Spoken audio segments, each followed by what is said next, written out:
Surya Cement অটুট Assam. Mython TMT 600 নিৰ্মাণৰ মানদণ্ড।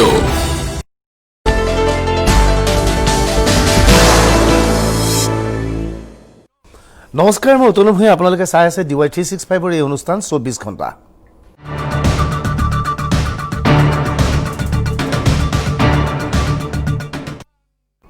চৌব্বিছ ঘণ্টাৰ পূৰ্বে হিমন্ত বিশ্ব শৰ্মা সাংবাদিকে প্ৰশ্ন কৰিছিল যে লকডাউন বৃদ্ধি হ'ব নে লকডাউন চলি থাকিব। হিমন্ত বিশ্ব শৰ্মাই লগে লগে উত্তৰ দিছিল লকডাউন ক'ত চলি আছে। হিমন্ত বিশ্ব শৰ্মাৰ বক্তব্য বাস্তৱতে সত্য। এতিয়া আপুনি ভাবি চাওক লকডাউন ক'ত চলি আছে। স্কুল কলেজ বন্ধ আছে, শ্বপিং মল আৰু চিনেমা হল আৰু মোটামুটি বাকী সকলো খোলা আছে। বিউটি পাৰ্লাৰ বন্ধ থাকিব পাৰে, জিম বন্ধ থাকিব পাৰে, কিন্তু বাকী মোটামুটি বাৰ বন্ধ থাকিব পাৰে বা ৰেষ্টুৰেণ্ট বন্ধ থাকিব পাৰে। বাকী স্বাভাৱিক জীৱন যাত্ৰা সকলো ঠিকে আছে। কৰোণাক লৈ আমি ভয় খাইছোঁ, ভয় খোৱাটো ভাল, কিন্তু এতিয়া কিছুমান কথা বিশ্লেষণ কৰি চাওক যে কৰোণাৰ ফলত ৰাজ্যত কোন আক্ৰান্ত হৈছে। কৰোণাৰ ফলত মূলতঃ বহিৰাজ্যৰ পৰা অহা লোক আক্ৰান্ত হৈছে, সেই কথা আমি জানো। কিন্তু কৰোণাৰ পৰা বহিৰাজ্যৰ লোকৰ কোৱাৰেণ্টাইন কেন্দ্ৰত থকা লোকৰ বাহিৰে আন লোক খুব কম সংখ্যকে সীমিত সংখ্যক লোকে আক্ৰান্ত হৈছে। তেনে অৱস্থাত আমি সকলোৱে কৰোণাক লৈ ভয় কৰাটো উচিত নে অনুচিত? যদিহে বাহিৰৰ পৰা অহা লোকসকলক কোৱাৰেণ্টাইনৰ সঠিক ব্যৱস্থা কৰা হয়, তেনেহ'লে কৰোণা সংক্ৰমিত হ'ব বুলি আমি ভবাটো ঠিক নে? মই অসমৰ প্ৰশ্ন উত্থাপন কৰিছোঁ। সৰ্বভাৰতীয় পৰ্যায়ৰ গণনা বাদ দিয়ক, অসমৰ পৰ্যায়ত যাওক। মহাৰাষ্ট্ৰত কি হৈছে বেলেগ কথা। মহাৰাষ্ট্ৰৰ পৰা অহা মানুহখিনি কোৱাৰেণ্টাইন কৰক, দিল্লীৰ পৰা অহা মানুহখিনি কোৱাৰেণ্টাইন কৰক। তেনে অৱস্থাত লকডাউনৰ প্ৰয়োজনীয়তা আকৌ আছে নেকি? মই বিশেষকৈ আমি প্ৰশ্ন কৰিছোঁ অসমৰ ক্ষেত্ৰত। সন্ধিয়া 7 বজাত লকডাউন আকৌ সান্ধ্য আইন ঘোষণা কৰাৰ যুক্তিযুক্ততা ক'ত?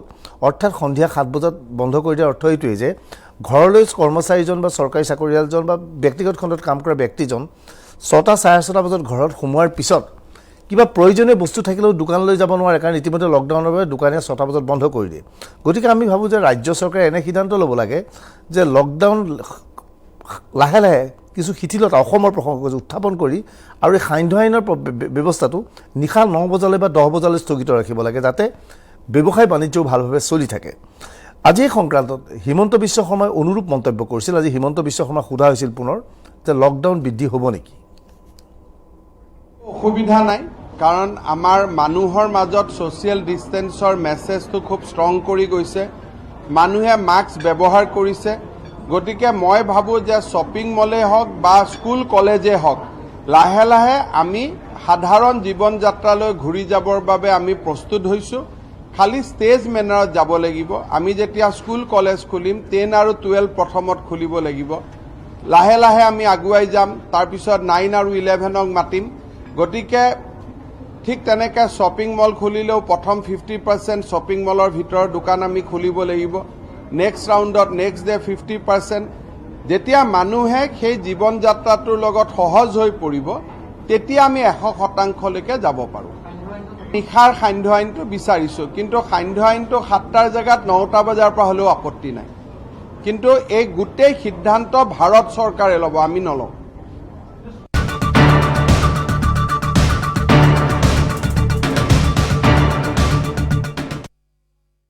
আজি কেন্দ্ৰীয় গৃহমন্ত্ৰী অমিত শ্বাহ আৰু প্ৰধানমন্ত্ৰী নৰেন্দ্ৰ মোদীৰ মাজত দীঘলীয়া আলোচনা হৈছিল। মূলতঃ লকডাউনৰ ওপৰত 2 ঘণ্টা ধৰি তেওঁলোকৰ মাজত আলোচনা চলিছিল। ইয়াৰ পূৰ্বে অমিত শ্বাহে 24 ঘণ্টাৰ পূৰ্বে দেশৰ বিভিন্ন মুখ্যমন্ত্ৰীৰ সৈতে এই বিষয়ে কথা পাতিছিল আৰু তেওঁলোকৰ পৰা পৰামৰ্শ বিচাৰিছিল। বিভিন্ন মুখ্যমন্ত্ৰীয়ে ভিন্ন ধৰণৰ বক্তব্য আগবঢ়াইছে। গোৱাৰ প্ৰধানমন্ত্ৰীয়ে বিচাৰিছে 2 সপ্তাহ আৰু লকডাউন বৃদ্ধি হ'ব লাগে। অনুৰূপ ধৰণে কৰ্ণাটকৰ মুখ্যমন্ত্ৰীয়ে কৈছে, ইতিমধ্যে ঘোষণা কৰিছে যে কৰোণা আক্ৰান্ত প্ৰধান ৰাজ্যৰ পৰা অহা লোকক প্ৰৱেশত নিষিদ্ধকৰণ কৰিছে। বিমানতো আহিব নিদিয়ে, ট্ৰেইনতো আহিব নিদিয়ে, বাছ যোগেও আহিব নিদিয়ে, গাড়ী যোগেও আহিব নিদিয়ে।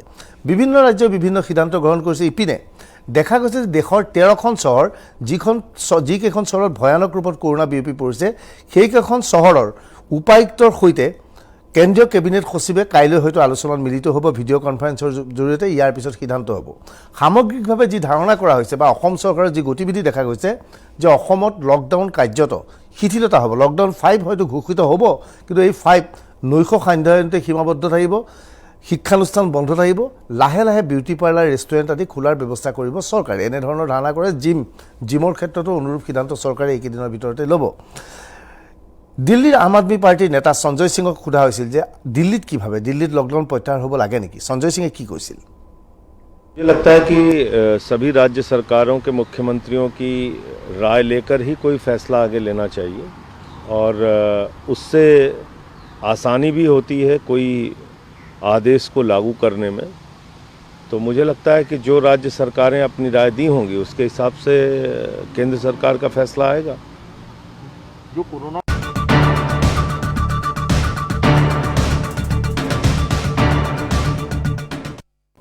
আমি ভাবোঁ যে কৰোণাক লৈ অসম সাংঘাতিক চিন্তিত হোৱাৰ প্ৰশ্ন নাহে যদিহে বহিৰাজ্যৰ পৰা অহা লোকসকলৰ কোৱাৰেণ্টাইনৰ ক্ষেত্ৰত চৰকাৰে ভাল ব্যৱস্থা গ্ৰহণ কৰে।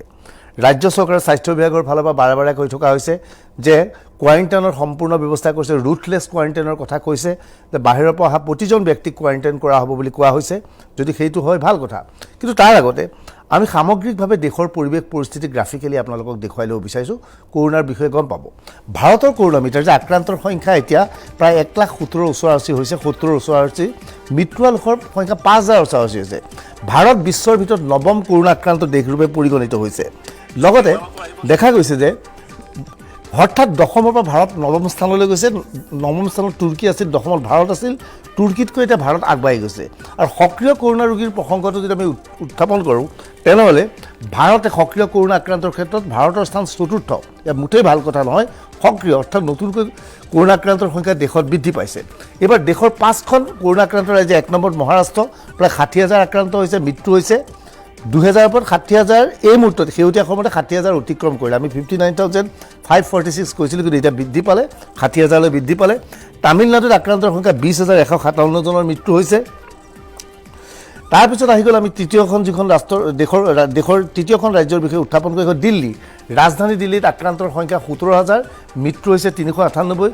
বহুতো অভিযোগ কৰিছে দিল্লীত আক্ৰান্তৰ সংখ্যা বা মৃত্যু হোৱা লোকৰ সংখ্যা লুকুওৱা হৈছে বুলি বিভিন্নজনে অভিযোগ কৰিছে। আমি সেই কথা স্পষ্টভাৱে ক'ব নোৱাৰিম। যিখন গুজৰাট মডেলক লৈ প্ৰধানমন্ত্ৰী মোদীয়ে নিৰ্বাচন খেলিছিল, সেই গুজৰাট মডেলৰ অৱস্থা কাহিল। 15,000 লোক আক্ৰান্ত, মৃত্যু হৈছে 960। সমগ্ৰ বিষয়টো লৈ গুজৰাট আদালতে, উচ্চ ন্যায়ালয়ে বিষয়টো হস্তক্ষেপ কৰিবলগীয়া হৈছে। ৰাজস্থানত কংগ্ৰেছ শাসিত ৰাজ্য আক্ৰান্তৰ সংখ্যা 8,000ৰো অধিক আৰু মৃত্যু হৈছে 182।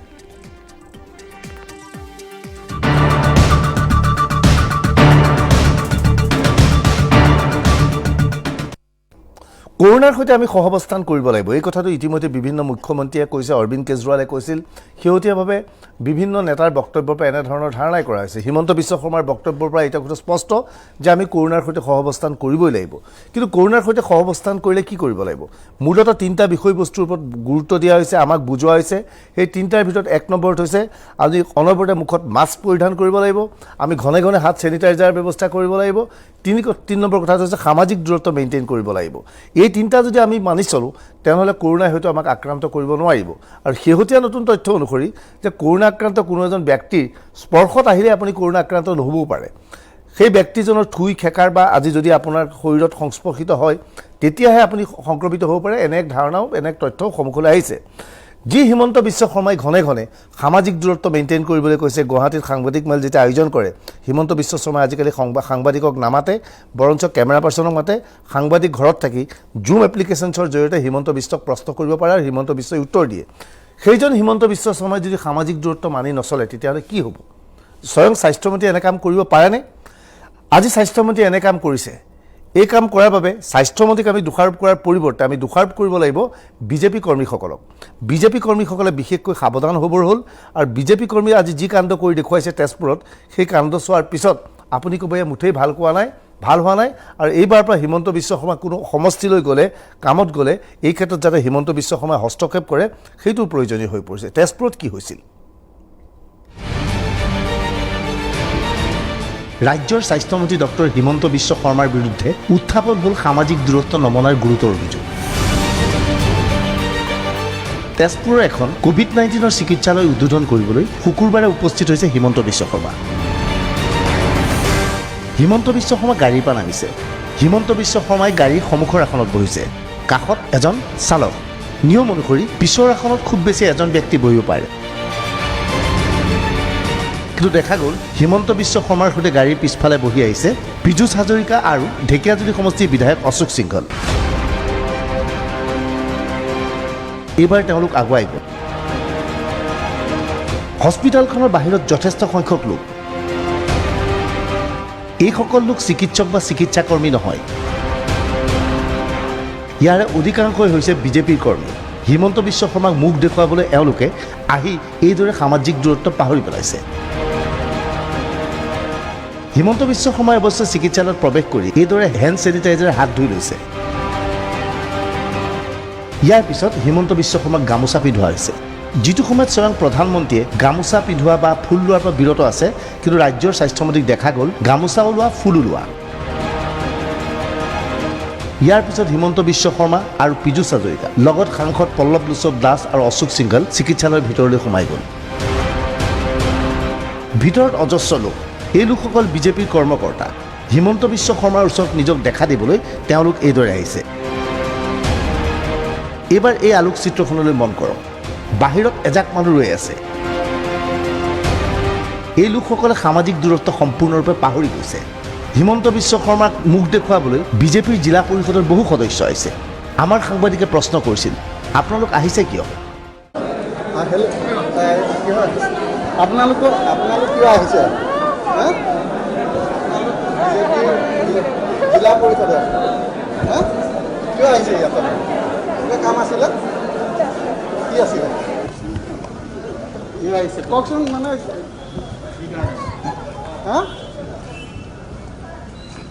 আপোনালোক কিয় আহিছে? কিয় আহিছে আপোনালোক?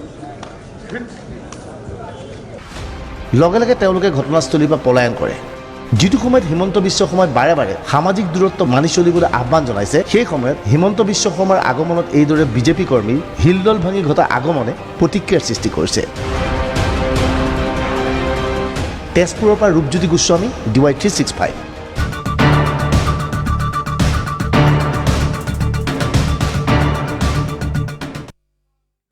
বিজেপি সাংসদৰ কৰোণা নহয় নেকি? দিল্লীৰ পৰা যদি বিজেপি সাংসদ অসমলৈ আহে, তেওঁলোকৰ বাবে কোৱাৰেণ্টাইনৰ প্ৰয়োজন নাই নেকি? কিন্তু কংগ্ৰেছ সাংসদ আহিলে তেওঁলোকৰ বাবে কোৱাৰেণ্টাইনৰ প্ৰয়োজন হয়, বিজেপিৰ বাবে নহয়। গতিকে বিজেপিয়ে কিবা বেলেগ ধৰণৰ ভিটামিন সেৱন কৰে নে কৰোণাৰ কিবা প্ৰতিষেধক বিজেপি সাংসদৰ লগত আছে? এই প্ৰশ্ন যে আমি এইভাৱে উত্থাপন কৰিছোঁ। এইবাৰ আমি যি ৰিপৰ্ট দেখুৱাম, সেই ৰিপৰ্ট দেখাৰ পিছত আপুনি প্ৰশ্ন কৰিব, হয় বিজেপিৰ সাংসদসকলে এয়া কৰিছে কি? আমি অসমৰ বিজেপি সাংসদৰ প্ৰসংগ উত্থাপন কৰিছোঁ। লগতে এই কৰোণাৰ এই ভয়ানক দিনৰ মাজত ধনী মানুহে কেনেকৈ টকাৰ জোৰ দেখুৱাইছে সেয়াও দেখুৱাম এই ৰিপৰ্টত।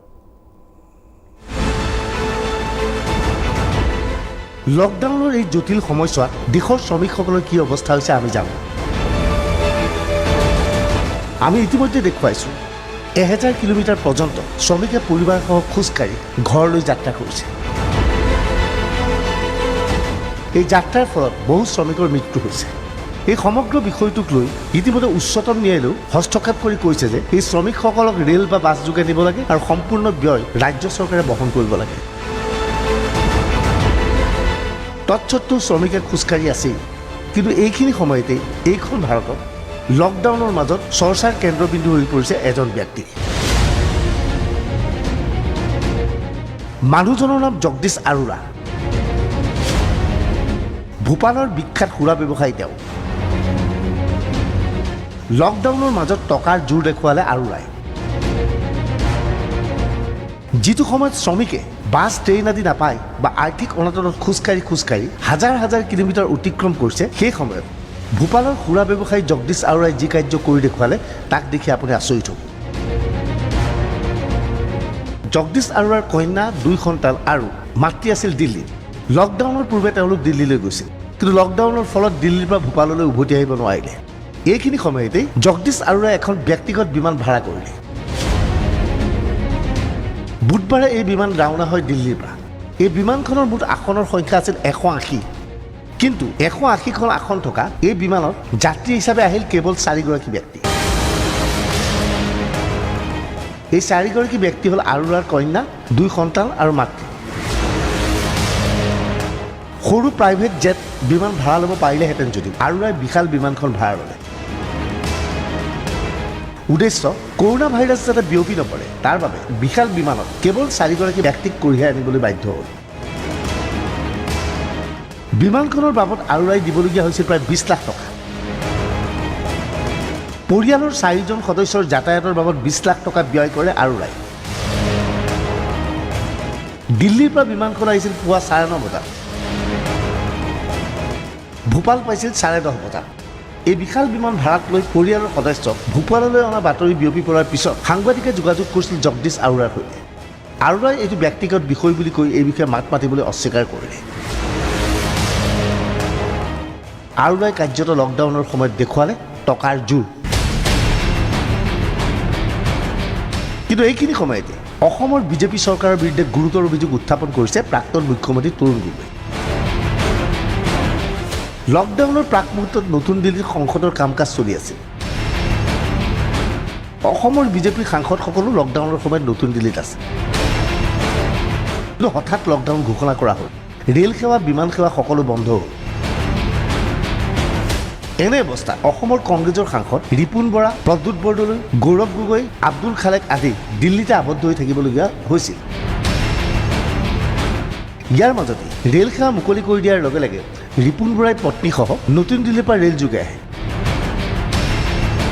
আহি তেওঁ ৰেডিছন ব্লুত কোৱাৰেণ্টাইনত কটাইছিল। পৰৱৰ্তী সময়ত দেখা গৈছিল বিমান যোগে দিল্লীৰ পৰা অসমলৈ উভতি আহিছিল প্ৰদ্যুৎ বৰদলৈ আৰু গৌৰৱ গগৈ। দুয়োজনে গুৱাহাটীত ভৰি দি হোটেলত কোৱাৰেণ্টাইনত আছে। কিন্তু এইখিনি সময়তেই দিল্লীত থকা বিজেপিৰ সাংসদসকলৰ ক্ষেত্ৰত অসম চৰকাৰে গ্ৰহণ কৰা ভূমিকাক লৈ সৰব হৈ পৰিছে প্ৰাক্তন মুখ্যমন্ত্ৰী তৰুণ গগৈ। লকডাউনৰ মাজত অসমৰ বিজেপি সাংসদ দিল্লীৰ পৰা অসমলৈ কেনেকৈ আহিল? বিজেপি সাংসদৰ বাবে চৰকাৰে ভাড়াত লৈছিল এখন চাৰ্টাৰ বিমান। ৰাজকোষৰ ধনেৰে এই বিমান ভাড়া কৰিছিল চৰকাৰে। হয়, শুনি আচৰিত হ'ব। তৰুণ গগৈয়ে গুৰুতৰ অভিযোগ উত্থাপন কৰি কৈছে যে এই সাংসদসকলৰ বাবে এখন বিমান ভাড়াত লৈছিল চৰকাৰে। এওঁলোকে এওঁলোকৰ MP সকলক এই চাৰ্টাৰ ফ্লাইটত কেনেকৈ আনিলে? দিল্লীৰ পৰা।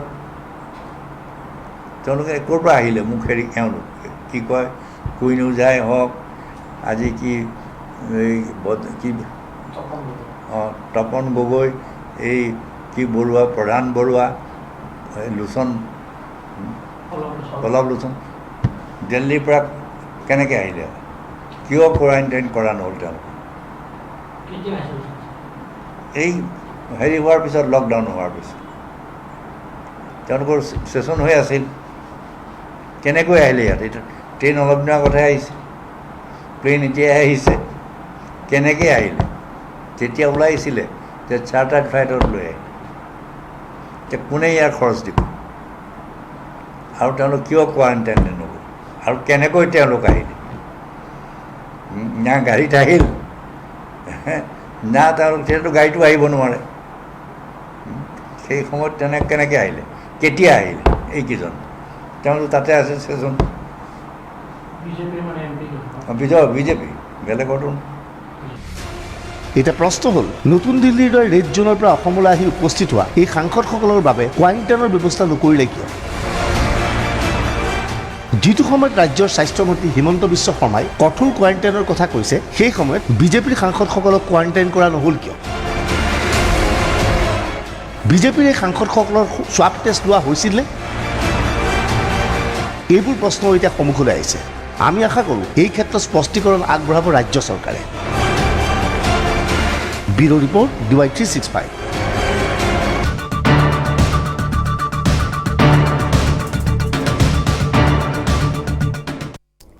আমেৰিকাৰ ৰাষ্ট্ৰপতি ডনাল্ড ট্ৰাম্পৰ বক্তব্যক আমেৰিকাৰ বুদ্ধিক মহলে মুঠেই গুৰুত্ব নিদিয়ে। তেওঁ যি কয় সাধাৰণ কথা বুলি সকলোৱে উৰুৱাই দিয়ে। কিন্তু বিভিন্ন সময়ত ভিন্ন মন্তব্য তেওঁ আগবঢ়াই থাকে। কেতিয়াবা কয় ৰ'দৰ পৰা কৰোণা ভাইৰাছৰ পৰা মানুহ মুক্ত হ'ব পাৰে, কেতিয়াবা কয় তেওঁ নিজে হাইড্ৰক্সি ক্ল'ৰকুইন খায়, ডেইলি খাই আছে, খাই তেওঁ সুস্বাস্থ্য হৈ আছে। কেতিয়াবা তেওঁ চীন সংক্ৰান্তত ভয়ানক মন্তব্য কৰি দিয়ে। এইবাৰ এক অদ্ভুত মন্তব্য কৰিলে ডনাল্ড ট্ৰাম্পে। ডনাল্ড ট্ৰাম্পৰ মতে ভাৰতৰ প্ৰধানমন্ত্ৰী নৰেন্দ্ৰ মোদীৰ মুড অফ, অৰ্থাৎ মন বেয়া। তেওঁ ডনাল্ড ট্ৰাম্পৰ সৈতে কথা পাতি, ডনাল্ড ট্ৰাম্পে মোদীৰ সৈতে কথা পাতোঁতে মোদীয়ে এই কথা জনাইছিল। কিন্তু মোদীয়ে সঁচাই ডনাল্ড ট্ৰাম্পৰ সৈতে কথা পাতিছিল নে? ডনাল্ড ট্ৰাম্পে প্ৰধানমন্ত্ৰী মোদীক ফোন কৰিলে, অথচ আমি নাজানিলোঁ, কোনো সংবাদ মাধ্যমত প্ৰধানমন্ত্ৰীৰ কাৰ্যালয়ৰ পৰা জনোৱা নহ'ল যে আচলতে কথা পতা হৈছিল নাই। লগতে এইবাৰ ডনাল্ড ট্ৰাম্পৰ কাজিয়া লাগিছে চীনৰ লগত নহয়, এইবাৰ ডনাল্ড ট্ৰাম্পৰ কাজিয়া লাগিছে ছ'চিয়েল নেটৱৰ্কিং ছাইট টুইটাৰৰ সৈতে।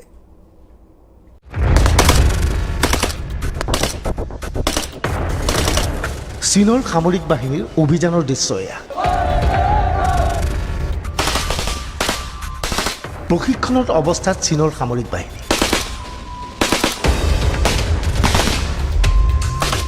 এই মুহূৰ্তত ভাৰতৰ সীমাত তৎপৰ হৈ পৰিছে চীনৰ সামৰিক বাহিনী। একেখিনি সময়তে সীমান্তত তৎপৰ হৈ পৰিছে ভাৰতীয় সামৰিক বাহিনী। সীমান্তত বিভিন্ন সময়ত ভাৰতীয় সেনা আৰু চীন সেনাৰ মাজত সংঘটিত সংঘৰ্ষ নতুন কথা নহয়। এনেধৰণৰ ঠেলা হেঁচাৰ ঘটনা কেইবাবাৰো সংঘটিত হৈছে। কিন্তু এই মুহূৰ্তত সমগ্ৰ বিষয়টো চৰ্চাৰ কেন্দ্ৰবিন্দু হৈ পৰিছে। কিয়নো চীনৰ ৰাষ্ট্ৰপতি জিনপিঙে যুদ্ধৰ বাবে সাজু হ'বলৈ সামৰিক বাহিনীক নিৰ্দেশ জাৰি কৰিছিল।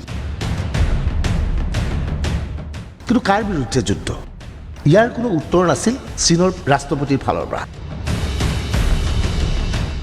বাসস্তিৰ পুনৰাবৃত্তি হ'ব নেকি?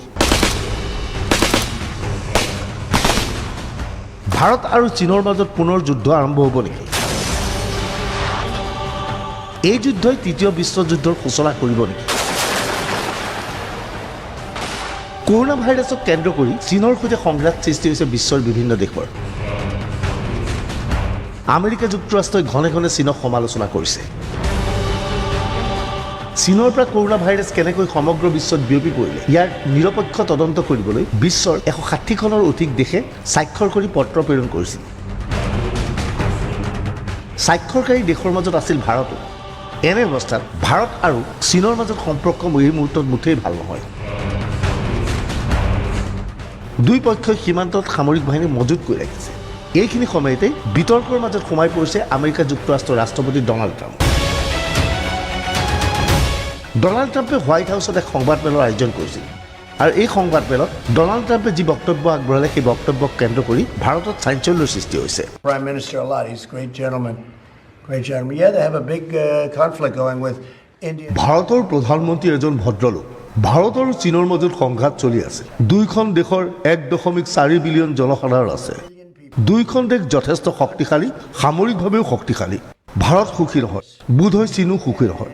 মই মোদীৰ সৈতে কথা পাতিছিলোঁ, তেওঁৰ মন মুঠেই ভাল নহয়। But I can tell you, I did speak to Prime Minister Modi. He's not in a good mood about what's going on with China. Donald ট্ৰাম্পৰ ভাষ্য এয়া।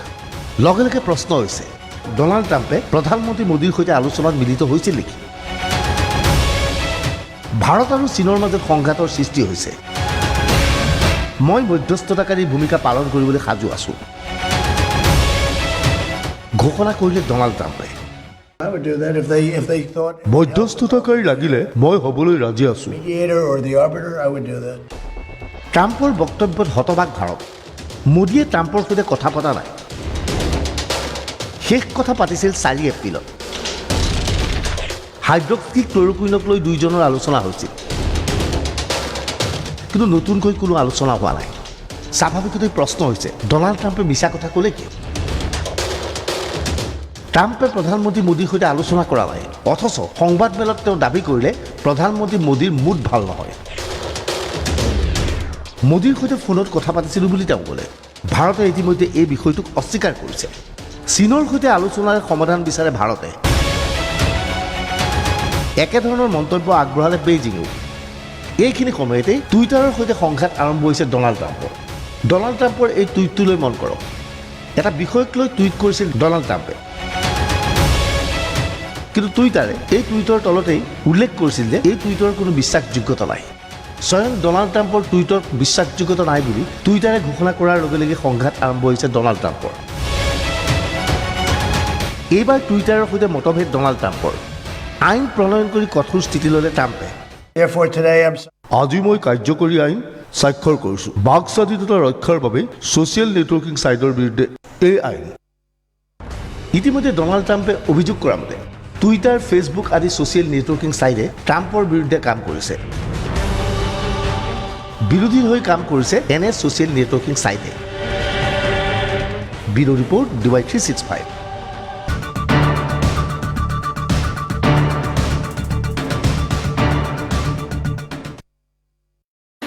গেছ আৰু এচিডিটিয়ে মোক বেলুন বনাই দিছে। जेटिया गैस एसिडिटी और जिंदगी ख्वाबों की दास्तां है।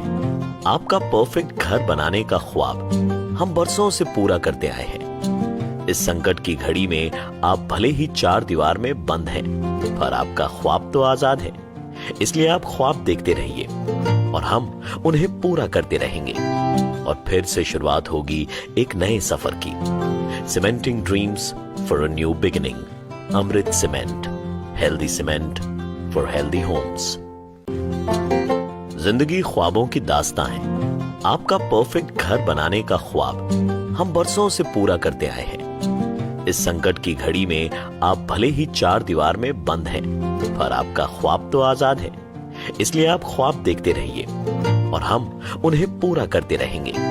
और फिर से शुरुआत होगी एक नए सफर की। Cementing dreams for a new beginning. Amrit cement, healthy cement for healthy homes. जिंदगी ख्वाबों की दास्तां है। आपका परफेक्ट घर बनाने का ख्वाब हम बरसों से पूरा करते आए हैं। इस संकट की घड़ी में आप भले ही 4 दीवार में बंद हैं, पर आपका ख्वाब तो आजाद है। इसलिए आप ख्वाब देखते रहिए और हम उन्हें पूरा करते रहेंगे। और फिर से शुरुआत होगी एक नए सफर की। Cementing dreams for a new beginning. Amrit cement, healthy cement for healthy homes. जिंदगी ख्वाबों की दास्तां है। आपका परफेक्ट घर बनाने का ख्वाब हम बरसों से पूरा करते आए हैं। इस संकट की घड़ी में आप भले ही 4 दीवार में बंद हैं, पर आपका ख्वाब तो आजाद है। इसलिए आप ख्वाब देखते रहिए और हम उन्हें पूरा करते रहेंगे। और फिर से शुरुआत होगी एक नए सफर की। Cementing dreams for a new beginning. Amrit cement, healthy cement for healthy homes. जिंदगी ख्वाबों की दास्तां है। आपका परफेक्ट घर बनाने का ख्वाब हम बरसों से पूरा करते आए हैं। इस संकट की घड़ी में आप भले ही 4 दीवार में बंद हैं, पर आपका ख्वाब तो आजाद है। इसलिए आप ख्वाब देखते रहिए और हम उन्हें पूरा करते रहेंगे। और फिर से शुरुआत होगी एक नए सफर की। Cementing dreams for a new beginning. Amrit cement, healthy cement for healthy homes. जिंदगी ख्वाबों की दास्तां है। आपका परफेक्ट घर बनाने का ख्वाब हम बरसों से पूरा करते आए हैं। इस संकट की घड़ी में आप भले ही 4 दीवार में बंद हैं, पर आपका ख्वाब तो आजाद है। इसलिए आप ख्वाब देखते रहिए और हम उन्हें पूरा करते रहेंगे। और फिर से शुरुआत होगी एक नए सफर की। Cementing dreams for a new beginning. Amrit cement, healthy cement for healthy homes. जिंदगी ख्वाबों की दास्तां है। आपका परफेक्ट घर बनाने का ख्वाब हम बरसों से पूरा करते आए हैं। इस संकट की घड़ी में आप भले ही 4 दीवार में बंद हैं, पर आपका ख्वाब तो आजाद है। इसलिए आप ख्वाब देखते रहिए और हम उन्हें पूरा करते रहेंगे। और फिर से शुरुआत होगी एक नए सफर की। Cementing dreams for a new beginning. Amrit cement, healthy cement for healthy homes. जिंदगी ख्वाबों की दास्तां है। आपका परफेक्ट घर बनाने का ख्वाब हम बरसों से पूरा करते आए हैं। इस संकट की घड़ी में आप भले ही 4 दीवार में बंद हैं, पर आपका ख्वाब तो आजाद है। इसलिए आप ख्वाब देखते रहिए और हम उन्हें पूरा करते रहेंगे। और फिर से शुरुआत होगी एक नए सफर की। Cementing dreams for a new beginning. Amrit cement, healthy cement for healthy homes. जिंदगी ख्वाबों की दास्तां है। आपका परफेक्ट घर बनाने का ख्वाब हम बरसों से पूरा करते आए हैं। इस संकट की घड़ी में आप भले ही 4 दीवार में बंद हैं, पर आपका ख्वाब तो आजाद है। इसलिए आप ख्वाब देखते रहिए और हम उन्हें पूरा करते रहेंगे। और फिर से शुरुआत होगी एक नए सफर की। Cementing dreams for a new beginning. Amrit cement, healthy cement for healthy homes. जिंदगी ख्वाबों की दास्तां है। आपका परफेक्ट घर बनाने का ख्वाब हम बरसों से पूरा करते आए हैं। इस संकट की घड़ी में आप भले ही 4 दीवार में बंद हैं, पर आपका ख्वाब तो आजाद है। इसलिए आप ख्वाब देखते रहिए और हम उन्हें पूरा करते रहेंगे। और फिर से शुरुआत होगी एक नए सफर की। Cementing dreams for a new beginning. Amrit cement, healthy cement for healthy homes. जिंदगी ख्वाबों की दास्तां है। आपका परफेक्ट घर बनाने का ख्वाब हम बरसों से पूरा करते आए हैं। इस संकट की घड़ी में आप भले ही 4 दीवार में बंद हैं, पर आपका ख्वाब तो आजाद है। इसलिए आप ख्वाब देखते रहिए और हम उन्हें पूरा करते रहेंगे। और फिर से शुरुआत होगी एक नए सफर की। Cementing dreams for a new beginning. Amrit cement, healthy cement for healthy homes. जिंदगी ख्वाबों की दास्तां है। आपका परफेक्ट घर बनाने का ख्वाब हम बरसों से पूरा करते आए हैं। इस संकट की घड़ी में आप भले ही 4 दीवार में बंद हैं, पर आपका ख्वाब तो आजाद है। इसलिए आप ख्वाब देखते रहिए और हम उन्हें पूरा करते रहेंगे। और फिर से शुरुआत होगी एक नए सफर की। Cementing dreams for a new beginning. Amrit cement, healthy cement for healthy homes. जिंदगी ख्वाबों की दास्तां है। आपका परफेक्ट घर बनाने का ख्वाब हम बरसों से पूरा करते आए हैं। इस संकट की घड़ी में आप भले ही 4 दीवार में बंद हैं, पर आपका ख्वाब तो आजाद है। इसलिए आप ख्वाब देखते रहिए और हम उन्हें पूरा करते रहेंगे। और फिर से शुरुआत होगी एक नए सफर की। Cementing dreams for a new beginning. Amrit cement, healthy cement for healthy homes. जिंदगी ख्वाबों की दास्तां है। आपका परफेक्ट घर बनाने का ख्वाब हम बरसों से पूरा करते आए हैं। इस संकट की घड़ी में आप भले ही 4 दीवार में बंद हैं, पर आपका ख्वाब तो आजाद है। इसलिए आप ख्वाब देखते रहिए और हम उन्हें पूरा करते रहेंगे। और फिर से शुरुआत होगी एक नए सफर की। Cementing dreams for a new beginning. Amrit cement, healthy cement for healthy homes. जिंदगी ख्वाबों की दास्तां है। आपका परफेक्ट घर बनाने का ख्वाब हम बरसों से पूरा करते आए हैं। इस संकट की घड़ी में आप भले ही 4 दीवार में बंद हैं, पर आपका ख्वाब तो आजाद है। इसलिए आप ख्वाब देखते रहिए और हम उन्हें पूरा करते रहेंगे। और फिर से शुरुआत होगी एक नए सफर की। Cementing dreams for a new beginning. Amrit cement, healthy cement for healthy homes. जिंदगी ख्वाबों की दास्तां है। आपका परफेक्ट घर बनाने का ख्वाब हम बरसों से पूरा करते आए हैं। इस संकट की घड़ी में आप भले ही 4 दीवार में बंद हैं, पर आपका ख्वाब तो आजाद है। इसलिए आप ख्वाब देखते रहिए और हम उन्हें पूरा करते रहेंगे। और फिर से शुरुआत होगी एक नए सफर की।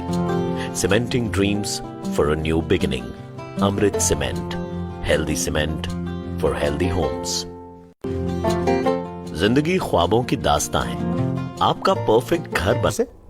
মুম্বাই ৰাজধানী দিল্লীৰ অৱস্থা কাহিল একে অৱস্থা মুম্বাই। আজি এই দুখন দেশত, এই দুখন ৰাজ্যত আজিৰ তাৰিখত লকডাউন প্ৰত্যাহাৰ কৰাটো অতিকৈ কঠোৰ হ'ব। এই দুখন ৰাজ্যৰ অৱস্থা অসমৰ দৰে নহয়।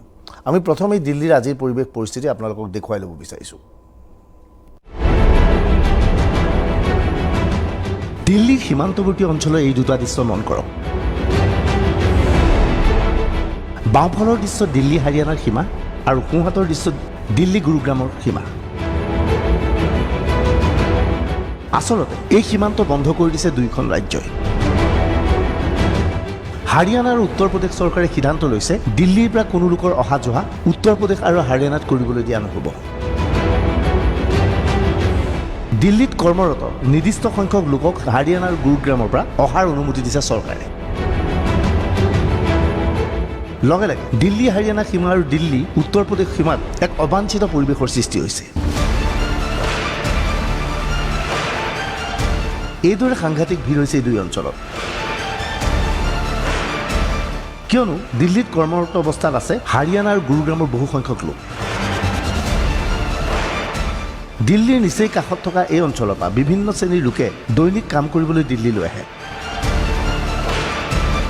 কিন্তু এতিয়া হাৰিয়ানা আৰু উত্তৰ প্ৰদেশ চৰকাৰে এই লোকসকলৰ আগমনত বাধা প্ৰদান কৰিছে। লগে লগে এক বিশৃংখল পৰিৱেশৰ সৃষ্টি হৈছে। প্ৰশ্ন হৈছে হাৰিয়ানা আৰু উত্তৰ প্ৰদেশ চৰকাৰে এনে সিদ্ধান্ত লৈছে কিয়? আচলতে হাৰিয়ানা আৰু উত্তৰ প্ৰদেশত শেহতীয়াভাৱে যি কৰোনা আক্ৰান্তৰ সংখ্যা বৃদ্ধি পাইছে, ইয়াৰ বাবে দুইখন চৰকাৰে দোষাৰোপ কৰিছে দিল্লী চৰকাৰক। তেওঁলোকৰ মতে দিল্লীত কৰ্মৰত লোকৰ পৰা কৰোনা ভাইৰাছ বিয়পি পৰিছে হাৰিয়ানা আৰু উত্তৰ প্ৰদেশত। আচলতে ৰাজধানী নতুন দিল্লীৰ পৰিৱেশ এতিয়া মুঠেই সুখৰ নহয়। ৰাজধানী দিল্লী হঠাৎ হৈ পৰিছে কৰোনা নগৰী। অভাৱনীয় হাৰত দিল্লীত কৰোনা পজিটিভৰ সংখ্যা বৃদ্ধি। 24 ঘণ্টাত দিল্লীত 1106টা নতুন কেছ। 24 ঘণ্টাত দিল্লীত 13 জনৰ মৃত্যু। দিল্লীত এই পৰ্যন্ত কৰোনা আক্ৰান্তৰ সংখ্যা 16,281। দিল্লী এটা ৰেড জোনলৈ পৰিণত হৈছে। অথচ এই দিল্লীৰ পৰাই দেশৰ ভিন্ন প্ৰান্তলৈ শ্ৰমিক তথা অন্যান্য নাগৰিকসকলক প্ৰেৰণ কৰা হৈছে। উল্লেখযোগ্য যে দিল্লীৰ পৰা অহা বহু লোক অসমত কৰোনা পজিটিভ হিচাপে প্ৰমাণিত হৈছে। আনকি বিমানযোগে অহা লোকো কৰোনাত আক্ৰান্ত হৈছে। এনে অৱস্থাত চিন্তিত হৈ পৰিছে দিল্লী চৰকাৰ। कोरोना से घबराने की बात नहीं है, चिंता की बात नहीं है। थोड़ा डर होना ज़रूरी है कि कोरोना हो सकता है। थोड़ा सेफ रखना अपने आप को ज़रूरी है कोरोना से बचाने के लिए। लेकिन इस तरह से मतलब किसी भी तरह के पैनिक में आने की ज़रूरत नहीं है।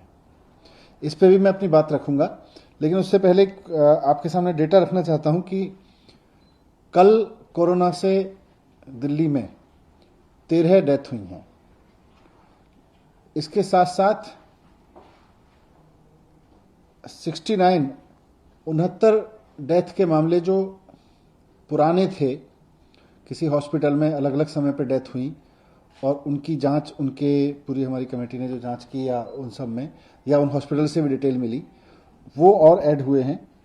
तो ऐसे आप देखेंगे तो दिल्ली में होने वाली डेथ का जो टोटल है उसमें आज 82 डेथ एक्स्ट्रा दिखाई देंगी। लेकिन आज के बुलेटिन के हिसाब से जो कल डेथ हुई हैं एक्चुअली दिल्ली में, वो 13 डेथ हुई हैं कोरोना पीड़ित मरीजों की।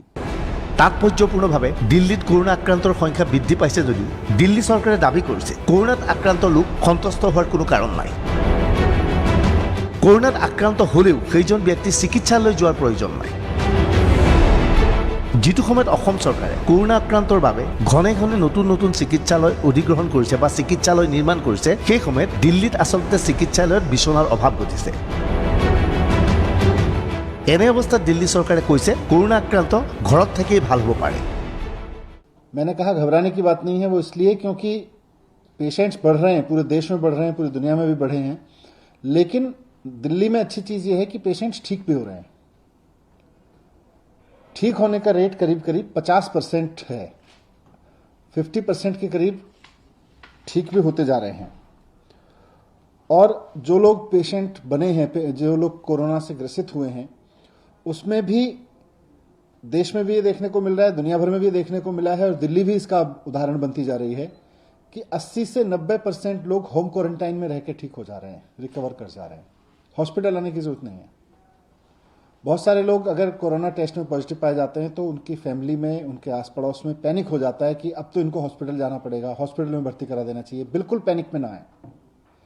अगर कोई छोटा मोटा खांसी बुखार भी है या बिल्कुल कोई सिम्टम नहीं है, आपको हॉस्पिटल आने की कतई ज़रूरत नहीं है। डॉक्टर्स की भी ये एडवाइस है, भारत सरकार की गाइडलाइंस भी यही है, आपको बिल्कुल हॉस्पिटल आने की जरूरत नहीं है। आप एकदम अपने घर में एक कमरे, अगर कमरा अलग से है तो कमरा कर लीजिए, उस कमरे में रह लीजिए आइसोलेशन में। कमरा नहीं भी है तो अलग एक एक्सक्लूसिव कमरा नहीं भी अरेंज हो पा रहा है तो एक्सक्लूसिव बेड पे अपने रहिए। और ये समझ लीजिए, मैं सबको कहना चाहता हूँ, कई बार ये सुनने को मिलता है कि आस पड़ोस में भी लोग पैनिक में आ जाते हैं। मेरे पास भी बहुत मैसेज आते हैं, हमारे पड़ोस में एक कोरोना पेशेंट निकला है, कुछ करिए, उसको ले जाइए। बिल्कुल ज़रूरत नहीं है। वो कोई छुआछूत का ऐसा रोग नहीं है कि आपके आसपास में कोरोना हो गया और बस उड़ के आपके पास आ जाएगा। बिल्कुल नहीं आने वाला है। इवन आपके घर में भी अगर किसी को कोरोना है, कई लोग मुझे कहते हैं जी हम हमारे छूने से हो जाएगा। छूने से कोरोना नहीं होता है। कोरोना किसी तरह के इनटेक से होता है, वो भी तब जब कि आप उस कोरोनाग्रस्त व्यक्ति के किसी तरह से उसके ड्रॉपलेट्स हैं उनको थूक के ड्रॉपलेट्स को टच करें और उसको मुंह से या आंख से या नाक से किसी तरह से उसको इनटेक में ले लें, तब कोरोना होता है। দিল্লীৰ উপমুখ্যমন্ত্ৰীৰ এই বক্তব্যৰ পৰা গম পোৱা যায় যে দিল্লীৰ পৰিৱেশ পৰিস্থিতি কেনেকুৱা। ৰাজধানী দিল্লী কাৰ্যত এতিয়া কৰোনা নগৰীলৈ পৰিণত হৈ পৰিছে। Bureau report DY365।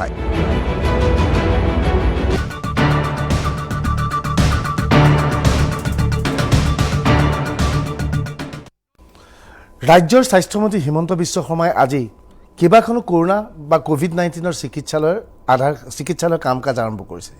অতি ততাতৰিকৈ গুৱাহাটীৰ পৰা আৰম্ভ কৰি মঙলদৈ, ওদালগুৰি, তেজপুৰ আদিত ভ্ৰমণ কৰি আজি কোভিড-19 বিৰুদ্ধে কেনেধৰণৰ চিকিৎসক কৰ্মীসকলে যুঁজ দিছে তাৰ বুজ লয় হিমন্ত বিশ্ব শৰ্মাই। হিমন্ত বিশ্ব শৰ্মাই কি কৈছিল সেয়া আমি দেখুৱাম বাণিজ্যিক বিৰতিৰ পিছত। কিন্তু তাৰ আগতে আমাৰ সপোনৰ মায়ানগৰী মুম্বাই কেনেকৈ এতিয়া কৰোনা নগৰীলৈ পৰিণত হৈছে আৰু মুম্বাইৰ পৰিৱেশ পৰিস্থিতি কেনেকুৱা হৈছে সেয়া আমি আপোনালোকক দেখুৱাই ল'ব বিচাৰিছোঁ। চিকিৎসালয়ৰ ভিতৰৰ এই দৃশ্য মন কৰক। এই চিকিৎসালয়খন হৈছে মহাৰাষ্ট্ৰৰ মায়ানগৰী মুম্বাইৰ এখন চিকিৎসালয়ৰ দৃশ্য এয়া। একোখন বিচনাত 2-3জন পৰ্যন্ত ৰোগী পৰি আছে। এই যে ব্যক্তিসকল দেখিছে এওঁলোক কৰোনা আক্ৰান্ত ব্যক্তি। মহাৰাষ্ট্ৰত এতিয়া কৰোনাই এনে ভয়াৱহ ৰূপ ধাৰণ কৰিছে যে চিকিৎসালয়ত বিচনাৰ অভাৱ হৈছে। এনে অৱস্থাত একেখন বিচনাত বিপদজনকভাৱে 2জনকৈ কৰোনা ৰোগী ৰখা হৈছে। ফলত কি পৰিৱেশ পৰিস্থিতিৰ সৃষ্টি হৈছে মায়ানগৰীত সেই বিষয়ে আপুনি নিজেই কল্পনা কৰক। এনেধৰণে এখন চিকিৎসালয়ত এখন বিচনাত 2-3জনকৈ ব্যক্তি থাকিবলগীয়া পৰিৱেশ সৃষ্টি হোৱাৰ পিছত কৰোনাই যে সংক্ৰমণৰ ভয়াৱহ ৰূপ ধাৰণ কৰিছে সেই কথা স্পষ্ট হৈ পৰিছে। আচলতে বাণিজ্যিক প্ৰদেশ মহাৰাষ্ট্ৰই কাৰ্যত হাত দাঙি দিছে। মায়ানগৰী মুম্বাই এতিয়া কৰোনা নগৰীলৈ পৰিণত। 24 ঘণ্টাত 2598টা নতুন কেছ, 24 ঘণ্টাত 85জনৰ মৃত্যু। মহাৰাষ্ট্ৰত মুঠ কৰোনা আক্ৰান্তৰ সংখ্যা 59,546। দেশৰ মুঠ কৰোনা আক্ৰান্তৰ অধিকাংশ এতিয়া মহাৰাষ্ট্ৰৰ পৰা অহা দেখা গৈছে। ফলত ব্যৱসায় বাণিজ্য সমগ্ৰ দেশতে স্থবিৰ হৈ পৰিছে। এইবাৰ আপোনালোকক দেখুৱাইছোঁ এই দৃশ্য। এয়া হৈছে এছিয়াৰ আটাইতকৈ বৃহত্তম জুপুৰি অঞ্চল বুলি পৰিচিত ধাৰাভিৰ দৃশ্য।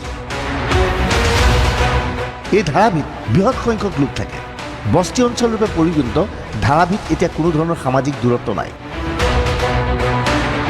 অথচ মুম্বাইৰ এই ধাৰাভিতেই এতিয়া বৃহৎ সংখ্যক লোক কৰোনাত আক্ৰান্ত হৈছে।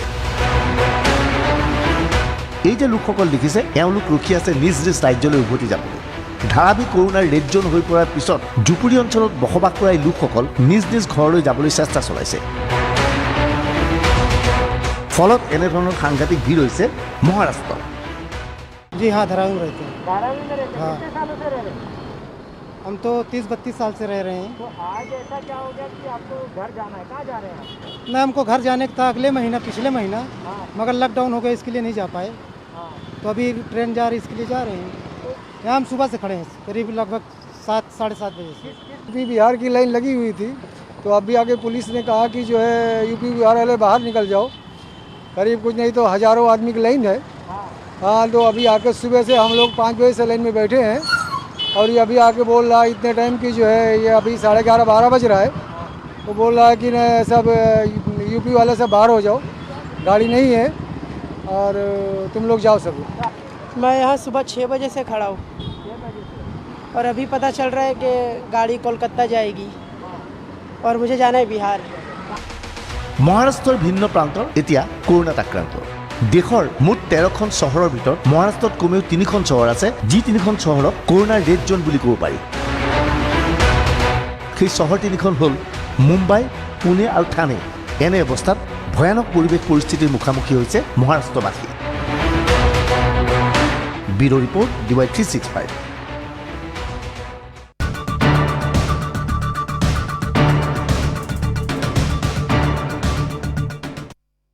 Reason for all things to be. Open sunroof. What good is the sun if it doesn't glow? जिंदगी ख्वाबों की दास्तां है। आपका परफेक्ट घर बनाने का ख्वाब हम बरसों से पूरा करते आए हैं।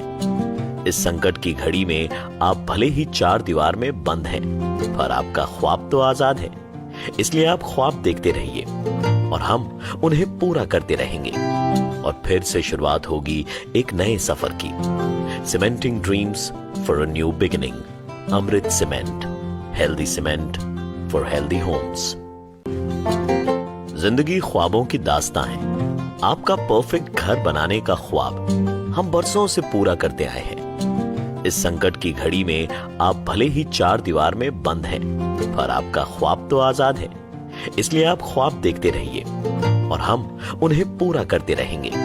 और फिर से शुरुआत होगी एक नए सफर की।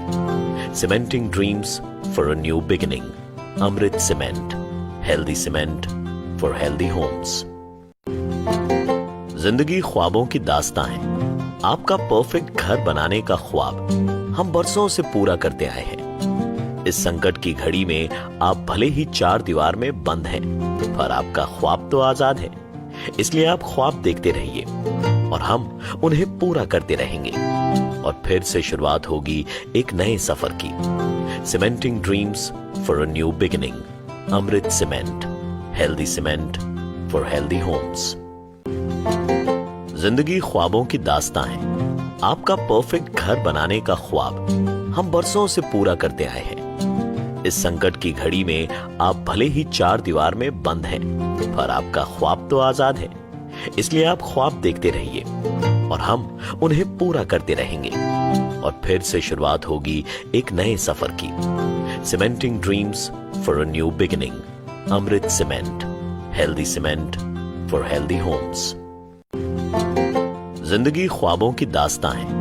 आपका परफेक्ट घर बनाने का ख्वाब हम बरसों से पूरा करते आए हैं। इस संकट की घड़ी में आप भले ही 4 दीवार में बंद हैं, पर आपका ख्वाब तो आजाद है। इसलिए आप ख्वाब देखते रहिए और हम उन्हें पूरा करते रहेंगे।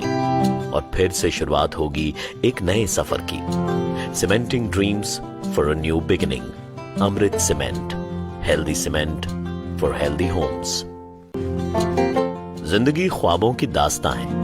आपका परफेक्ट घर बनाने का ख्वाब हम बरसों से पूरा करते आए हैं। इस संकट की घड़ी में आप भले ही 4 दीवार में बंद हैं, पर आपका ख्वाब तो आजाद है। इसलिए आप ख्वाब देखते रहिए और हम उन्हें पूरा करते रहेंगे। और फिर से शुरुआत होगी एक नए सफर की। Cementing dreams for a new beginning. Amrit cement, healthy cement for healthy homes. जिंदगी ख्वाबों की दास्तां है। आपका परफेक्ट घर बनाने का ख्वाब हम बरसों से पूरा करते आए हैं। इस संकट की घड़ी में आप भले ही 4 दीवार में बंद हैं, पर आपका ख्वाब तो आजाद है। इसलिए आप ख्वाब देखते रहिए और हम उन्हें पूरा करते रहेंगे। और फिर से शुरुआत होगी एक नए सफर की। Cementing dreams for a new beginning. Amrit cement, healthy cement for healthy homes. जिंदगी ख्वाबों की दास्तां है। आपका परफेक्ट घर बनाने का ख्वाब हम बरसों से पूरा करते आए हैं। इस संकट की घड़ी में आप भले ही 4 दीवार में बंद हैं, पर आपका ख्वाब तो आजाद है। इसलिए आप ख्वाब देखते रहिए और हम उन्हें पूरा करते रहेंगे। और फिर से शुरुआत होगी एक नए सफर की। Cementing dreams for a new beginning. Amrit cement, healthy cement for healthy homes. जिंदगी ख्वाबों की दास्तां है। आपका परफेक्ट घर बनाने का ख्वाब हम बरसों से पूरा करते आए हैं। इस संकट की घड़ी में आप भले ही 4 दीवार में बंद हैं, पर आपका ख्वाब तो आजाद है। इसलिए आप ख्वाब देखते रहिए और हम उन्हें पूरा करते रहेंगे। और फिर से शुरुआत होगी एक नए सफर की। Cementing dreams for a new beginning. Amrit cement, healthy cement for healthy homes. जिंदगी ख्वाबों की दास्तां है। आपका परफेक्ट घर बनाने का ख्वाब हम बरसों से पूरा करते आए हैं। इस संकट की घड़ी में आप भले ही 4 दीवार में बंद हैं, पर आपका ख्वाब तो आजाद है। इसलिए आप ख्वाब देखते रहिए और हम उन्हें पूरा करते रहेंगे। और फिर से शुरुआत होगी एक नए सफर की। Cementing dreams for a new beginning. Amrit cement, healthy cement for healthy homes. जिंदगी ख्वाबों की दास्तां है। आपका परफेक्ट घर बनाने का ख्वाब हम बरसों से पूरा करते आए हैं। इस संकट की घड़ी में आप भले ही 4 दीवार में बंद हैं, पर आपका ख्वाब तो आजाद है। इसलिए आप ख्वाब देखते रहिए और हम उन्हें पूरा करते रहेंगे। और फिर से शुरुआत होगी एक नए सफर की। Cementing dreams for a new beginning. Amrit cement, healthy cement for healthy homes. जिंदगी ख्वाबों की दात। কোটি টকা খৰচেৰে নিৰ্মাণ হোৱা এই বিল্ডিংটো আমাৰ সুপাৰ স্পেচিয়েলিটিৰ প্ৰায় 6টা ডিপাৰ্টমেণ্ট অনাৰ বাবে প্ৰথমতে আমি কাম আৰম্ভ কৰিছিলোঁ। যেতিয়া কোভিড আক্ৰমণ আৰম্ভ হয়, সংক্ৰমণ আৰম্ভ হয়, তেতিয়া আমি ৰাজ্য চৰকাৰে সিদ্ধান্ত লৈছিলোঁ যে কোভিড শেষ নোহোৱা পৰ্যন্ত ইয়াক আমি সম্পূৰ্ণ এখন কোভিড হস্পিটাললৈ ৰূপান্তৰ কৰিম। আমাৰ ইয়াত সাধাৰণতে হস্পিটাল নিৰ্মাণ কৰাৰ দৰে চেণ্ট্ৰেলাইজ এচিৰ ব্যৱস্থা কৰা হৈছিল, কিন্তু চেণ্ট্ৰেলাইজ এচি থাকিলে কোভিডৰ বীজাণু বিয়পি পৰাৰ সম্ভাৱনা থাকে বুলি বিশেষজ্ঞসকলে মত প্ৰকাশ কৰিছিল। তাৰ পৰিপ্ৰেক্ষিতত লকডাউনৰ সময়তে আমি কানাডাৰ পৰা এটা আল্ট্ৰাভায়োলেট ৰে বা UV ৰেৰ আমি কিছু সৰঞ্জাম লৈ আহোঁ আৰু তাক আমি ইয়াৰ পৰা যিবিলাক এয়াৰ কণ্ডিশ্যনিং ইউনিট আছে, ইয়াত প্ৰায় 20টা, এই 20টা ইউনিটৰ লগে লগে আমি এই UV ৰেডিয়েশ্যন যন্ত্ৰ আমি স্থাপন কৰোঁ। UV ৰেডিঅ' যেতিয়া এয়াৰ কণ্ডিশ্যনৰ বতাহ যেতিয়া UV ৰেডিয়েশ্যনৰ মাজেদি আহিব, তেতিয়া যদি ক'ৰবাত সংক্ৰমণ থাকেও তাক মূলতেই এই UV ৰেডিয়েশ্যন ব্যৱস্থাই মাৰি পেলাব। কাৰণ কোভিডৰ সংক্ৰমণৰ বা কোভিডৰ বীজাণুতকৈ UV ৰেডিয়েশ্যনৰ বা UVৰ পৰা নিগৰিত ৰেডিয়েশ্যনৰ শক্তি বহুত বেছি, প্ৰায় 99% সংক্ৰমণ ই নোহোৱা কৰি পেলায়। আমাৰ ICU বনোৱাৰ কথা আছে 15 বেডেড, তাৰ কাৰণে চৰকাৰৰ প্ৰজেক্ট গোটেইখিনি চেংচন হৈছে, কিন্তু হস্পিটাল বনালেওতো বহুত দেৰি লাগিব আৰু এই সময়ছোৱাত আমি সম্পূৰ্ণ কৰিব নোৱাৰোঁ। মঙলদৈত আমাৰ 3খন মডেল হস্পিটালত আমাৰ 150 বেড আমি ছেপাৰেটকৈ ৰাখিছোঁ, প্ৰয়োজন হ'লে। কথা চিন্তা কৰা নাই, কিন্তু ICUৰহে চিন্তা কৰিছোঁ, যাতে ইয়াতো 15 বেডেড ICU এটা আমি বনাব পাৰোঁ। 2জন কৰোণা ৰোগী আছে। তেনেকুৱা অসুবিধা একো নাই, তেওঁলোককতো আমি গুৱাহাটী মেডিকেল কলেজ বা MMCটোতো 2টা বস্তুৱেই চলি আছে, ৰাস্তা ঘাট বেলেগ। এটা আমি চাব লাগে যে এনে আতংকিত হোৱাৰ কথা নাই, খালি মুখৰ যিটো ডপলেটছ বা থুই বুলি আমি যিটো কওঁ, সেইটো আনজনৰ গাত পৰিব নালাগে। গতিকে সেইখিনি সাৱধানতা ল'লে, মাস্ক পিন্ধিলে, হাত ধুই থাকিলে আৰু দূৰত্ব এটা বজাই ৰাখিলে কোভিড নাহে। আমাৰ পৰুৱা চিকিৎসালয়খন আমি আনুষ্ঠানিকভাৱে আৰম্ভ কৰিম। সেইখন আমাৰ mother and child hospital, Kanaklata civil হস্পিটেলৰে সেইটো এখন পাৰ্ট হ'ব আৰু মাদাৰ এণ্ড চাইল্ড হস্পিটেল হিচাপে সেইখন থাকিব। কিন্তু বৰ্তমান কোভিডৰ পৰিপ্ৰেক্ষিতত তেজপুৰ চিকিৎসা মহাবিদ্যালয়ৰ সাময়িকভাৱে তেওঁলোকৰ সাময়িক তত্ত্বাৱধানত সেই হস্পিটেলখন আমি কোভিড হস্পিটেল হিচাপে ব্যৱহাৰ কৰিম। 200 ইয়াতে 65খন আছে, তাতে 200। চিম্পটমিক পেচেণ্টসকল যাৰ গাত লক্ষণ থাকে তেওঁলোকক আমি TMCHত আনিম আৰু যাৰ লক্ষণ নাথাকে তেওঁলোকক আমি পৰুৱাত ৰাখিম। তাৰ ফলত শোণিতপুৰ জিলাত পজিটিভ ৰোগী ৰখাৰ সংখ্যা 265লৈকে বৃদ্ধি হ'ব।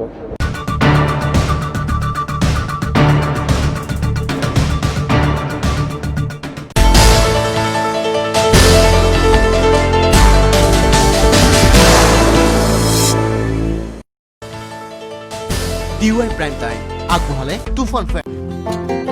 जिंदगी ख्वाबों की दास्तां है। आपका परफेक्ट घर बनाने का ख्वाब हम